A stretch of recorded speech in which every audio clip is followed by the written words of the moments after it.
कि सोच अगर बदल लिया तो सब कुछ बदल गई, क्योंकि सारा गेम आपका कॉन्फिडेंस, आपका एनर्जी, आपका एक्टिविटी, आपका जोश, इन सब को बहुत नीचे छोड़ते हुए सबसे अगर आगे कोई है तो है आपका माइंडसेट। कैसा माइंडसेट है आपका? आप कभी छोटी सी प्रॉब्लम से कहीं घबरा के गिर तो नहीं जाते हो? कभी कभी होता है, कुछ लोग जब तक वो सही से चल रहा होता है तब तक अच्छा है, ठीक है, ओके, जैसे छोटी सी कहीं चोट लगी वो सो रोने लग जाता है, हाय मेरी जिंदगी खराब है, मैं बर्बाद हूँ, भगवान ने मुझे ऐसा क्यों बनाया, ये क्या हुआ, हाय हाय हाय हाय हाय। नहीं, अगर आपके अंदर ये कॉन्फिडेंस है कि कैसी भी परिस्थिति हो मैं हर परिस्थिति में फिट रहूंगा, अपने आप को कॉन्फिडेंस में रखूंगा, क्योंकि जिंदगी है और इंसान की जिंदगी है, परिस्थिति बदल सकती है, कभी दुख कभी सुख, ये तो जीवन का एक हिस्सा है, तो घबराना क्यों, है कि नहीं है?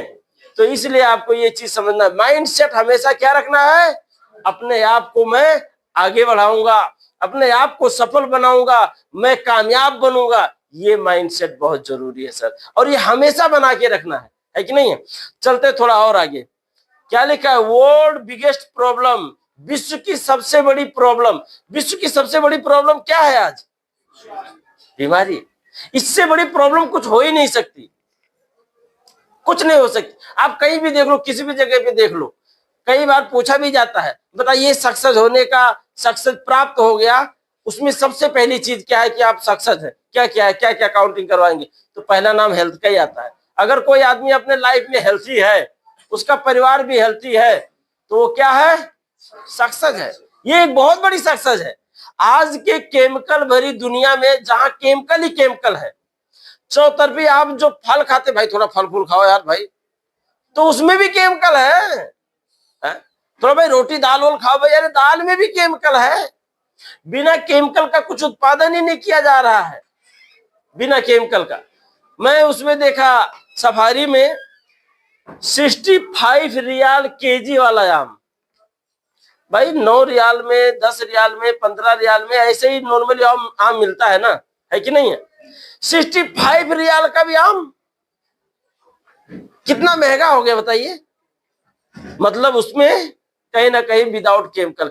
आज के डेट में अगर आपको विदाउट केमिकल कुछ लेना है तो 3 रियाल 2 रियाल में प्याज जिस जगह मिलता है ना, वही बिना केमिकल वाला प्याज आपको 16 रियाल में मिलेगा, जिसमें कोई केमिकल ही ना डाला हो। अब आप बताइए। और जब हम कहते हैं यार हमारे दादाजी तो 100 वर्ष तक मरे ही नहीं, 100 वर्ष तक पूरा स्ट्रॉन्ग थे, 110 में उनका देहांत हुआ है, तो इसलिए हुआ है क्योंकि उनके जमाने में ये हाइब्रिड, ये केमिकल, ये डाई, पोटास, यूरिया, ये सब नहीं था, बस गोबर से ही काम चलाते थे, है नहीं है? पैरे को सड़ा सड़ा के उसी को ले जाके खेत में डाल के उसी से उत्पादन होती थी। आज का उत्पादन ही खराब हो गया।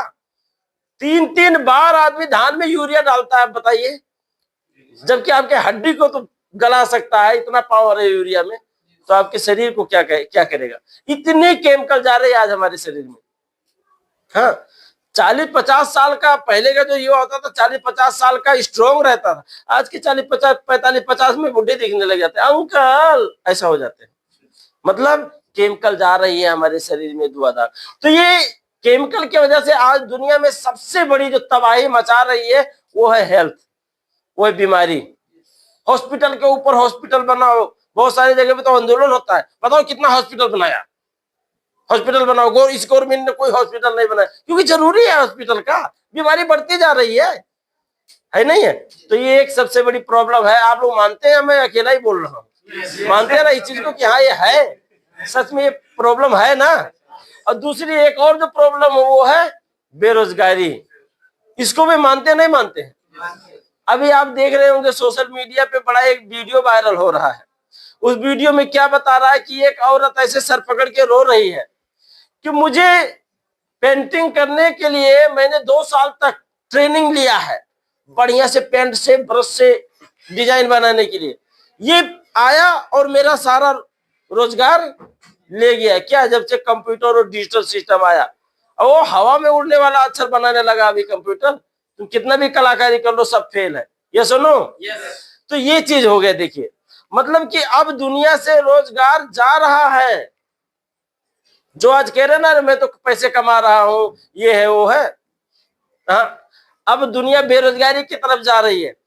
आप देखिए, मैं इसके बारे में कई बार बात किया हूं, जिस जगह पे आदमी काम करते थे वहां आज मशीन काम कर रहा नहीं कर रहा है, है कि नहीं है। पहले गड्ढा भी खोदते थे तो लोग खोदते थे, लोग जाकर गड्ढे खोद के और उसमें किसी चीज में, किसी सूप में रख के मिट्टी और सर पे रख के फिर वो लेके जाते थे कहीं रखने के लिए, है ना।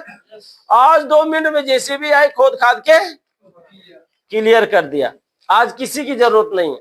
मैं कई बार बोला हूं, अभी आप जाके देखो टिकट भी कौन काटने लगा आज के डेट में, मशीन। टिकट काटने वाला भी अब मशीन आ गया, आदमी की जरूरत नहीं है नहीं है। अबे टिकट में आखिर टिकट कौन काटता, आपके हमारे जैसे भाई बंद लोग ही तो काटते हैं, दूसरा तो कोई नहीं काट रहा होता है। कोई ना कोई हमारा आपका वो रोजगार ही कर रहा है ना, जिसका टिकट काटने का जो काउंटर पे रोजगारी कर रहा है, लेकिन वो आज खत्म है। इस तरह से लाखों ऐसे काम हैं। अभी तो बहुत सारा काम तो रोबोट करने लगा।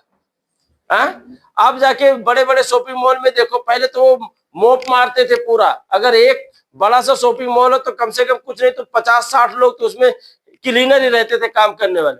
अब वो मशीन आ गए, एक ही आदमी बैठा है लेके जा रहा है, पूरा घुमा रहा है, 2 घंटे में पूरा मॉल साफ।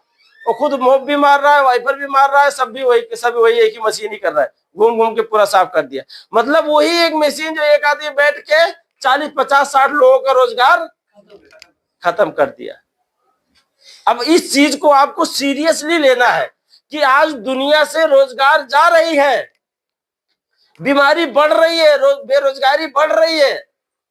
अभी आप इंडिया में देखो, हम लोग कई बार वो इंटरव्यू में वीडियो जो आता है ना, इसमें यूट्यूब वगैरह फेसबुक वगैरह में, वहां पे अगर कोई जाकर किसी जिला, अब जैसे मान लो अभी बिहार में चुनाव होने वाला है, अब वहां पे जाके बताइए किसको वोट देंगे, क्या है रहा, कौन है बढ़िया नेता, ये वो, ऐसा बेकार है, बेरोजगारी बढ़ती जा रही है। अब जो गवर्नमेंट वहां पे अवेलेबल है उसको सवाल उठाएंगे। जैसे मान लो नीतीश कुमार वहां पे अभी मुख्यमंत्री है, नीतीश कुमार ने कोई रोजगार नहीं दिया, कितनी बेरोजगार बढ़ती जा रही है, बोलते नहीं बोलते हैं। मतलब बेरोजगारी की जो चपेट है बढ़ती जा रही है। आज नेपाल का आदमी कतर में अभी भी लगभग 3.5 से 4 लाख लोग अभी भी है कतर में।